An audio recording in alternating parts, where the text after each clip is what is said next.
श्री कृष्णाय नमः। श्री गोपीजनवल्लभाय नमः। श्रीमदाचार्य चरण कमलेभ्यो नमः। श्री गुसाई जी परम दयालवे नमः। श्री यमुना चतुर्भ्यां नमः। श्री गुरुवे नमः। श्री गुरुचरण कमलेभ्यो नमः। जय श्री कृष्ण। वार्ता प्रसंग एक।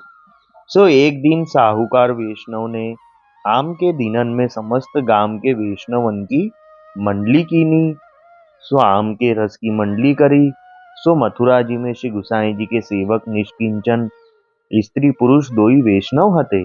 सो उन वैष्णवन के यह नेम हतो जो अपने श्री ठाकुर जी को अरोगे सोई लेनो।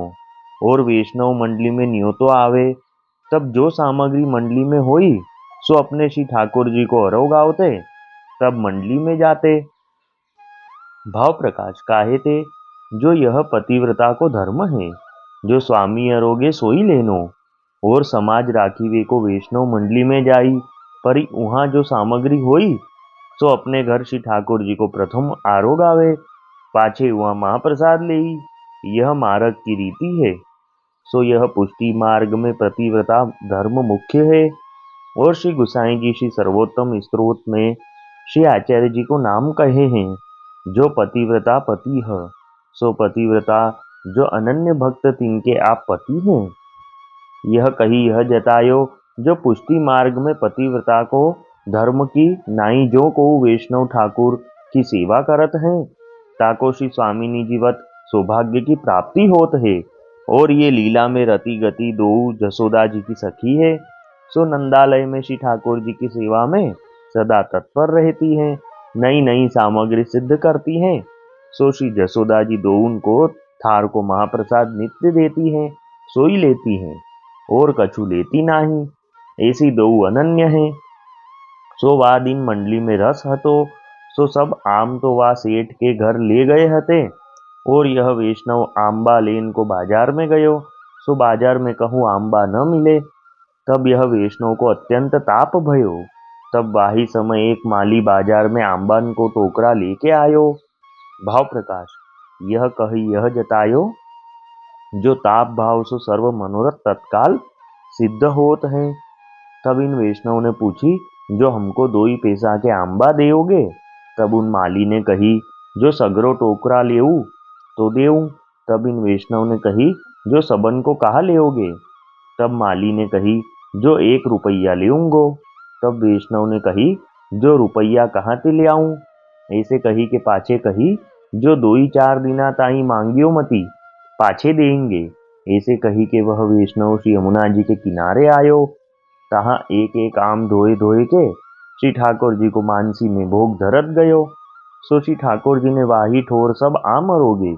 इतने में वह सेठ के घर भोग आयो। सो सब आम्बान को रस ही निकासे समंगल आम कोई न हतो। तब बाजार में सेठ ने मनुष्य पठाए जो आम लेके आऊ। सो वह वैष्णव बैठियो हो तो तहाँ आए। तब माली ते पूछियो जो आम बेचेगो। तब उन माली ने कही जो आम तो इन वैष्णवन ने लिए हैं। तब इन वैष्णव ने उन मनुष्यन से कही जो चाहिए तो ले जाऊ 1 रुपया में ठहराए हैं। तब उन मनुष्य ने कही जो चलो रुपया हम दिवावे। ऐसे कही कि वे मनुष्य आम तो ले गए और वह वैष्णव अपने घर आयो। तब सेठ के घर के वह आम खासा करी के श्री ठाकुर जी को भोग धरीवे लगे। तब श्री ठाकुर जी ने सेठ से कही जो ये आम तो फलाने वैष्णव ने अपने श्री ठाकुर जी को धराए हैं ताते प्रसादी आम तो मैं न रुकूंगो। तब सेठ ने उन वैष्णव को बुलाए के पूछी जो ये आम तुमने श्री ठाकुर जी को भोग धरे हैं। तब उन वैष्णव ने कही जो धरे तो खरे कहा करे 5 रुपया नाही ताते ऐसे किए। पाछे वैष्णव मंडली प्रसाद लेवे बैठी। तब वह एक एक आम सबन को धरे पाछे सब महाप्रसाद लेवे लगे। तब वह सेठ के घर की रस पूरी लेवे लगे ता पाछे ऊ समंगल आम लिए। सो वह अत्यंत अलौकिक स्वाद लगे काहे ते जो वह वैष्णव ने ताप भाव करी के श्री यमुना जी के तट पे श्री ठाकुर जी को आम समर्पे हैं। सो वहीं श्री ठाकुर जी ने अति प्रसन्नता सो अरोगे हैं। भाव प्रकाश या वार्ता को अभिप्राय यह है जो वैष्णव प्रीति पूर्वक जाठ और जैसे जिस प्रकार सो श्री ठाकुर जी को भोग धरत हैं, तात और तीसरी प्रकार सो श्री ठाकुर जी आप श्री आचार्य जी श्री गुसाई जी की कहानी सो साक्षात श्रीमुख में अंगीकार करत हैं।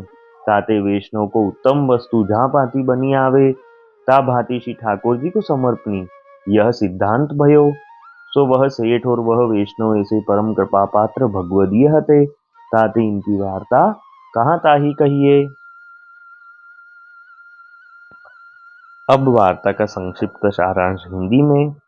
तो एक दिन वह साहूकार ने अपने घर में आम के दिनों में समस्त गांव के वैष्णव की मंडली रखी, आम के रस की मंडली करी।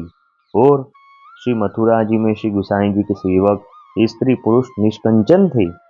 उनका एक नियम था कि वे अपने श्री ठाकुर जी को अरोगा के ही कुछ लेते। कभी कोई वैष्णव की मंडली में न्योता आता तो वह सामग्री पहले अपने श्री ठाकुर जी को अरोगाते फिर लेते। तो वह गांव में से सब आम तो वह साहूकार के घर गए थे। फिर जब ये निष्किंचन सेवक बाजार में आम लेने गए तो इनको आम नहीं मिले। तब उनको अत्यंत ताप हुआ और फिर उनको एक माली का आम का टोकरा लाते दिखा। तब इनने कहा कि हमें 2 पैसे के आम दे दो। तब वह माली ने कहा कि पूरा टोकरा लो तो दूंगा। तब यह वैष्णव ने पूछा कि पूरे टोकरे के कितने लोगे। तब वह माली ने कहा कि 1 रुपया देना। तब इनने कहा कि 2-4 दिन बाद मांगना फिर देंगे। ऐसा कहकर वह वैष्णव श्री यमुना जी के किनारे आए और वहां एक एक आम धो के श्री ठाकुर जी को मानसी में भोग धरा। तब श्री ठाकुर जी ने वही समय सब आम अरोगे। फिर वह साहूकार के घर भी भोग आया। तब उनने देखा कि यहाँ तो आम के रस का भोग है पर कोई भी आम पूरा नहीं है। तब वह साहूकार ने अपने मनुष्य बाजार में भेजे आम लेने। तब वह मनुष्य आए और देखा कि बाजार में आम तो नहीं है। तब वह यह माली और ये वैष्णव के पास आए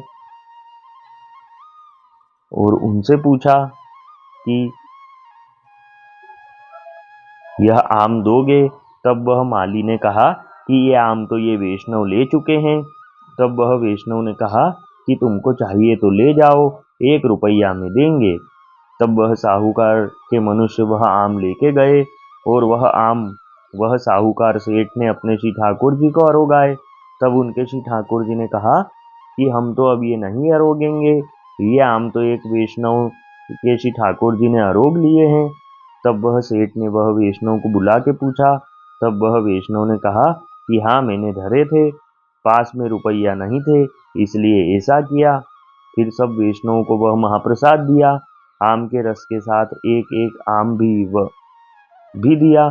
तभी आम का स्वाद सबसे अलौकिक था, क्योंकि वह वैष्णव ने ताप भाव से यह आम श्री ठाकुर जी को अरोगाए थे, इसलिए श्री ठाकुर जी ने प्रसन्न होकर यह आम अरोगे थे।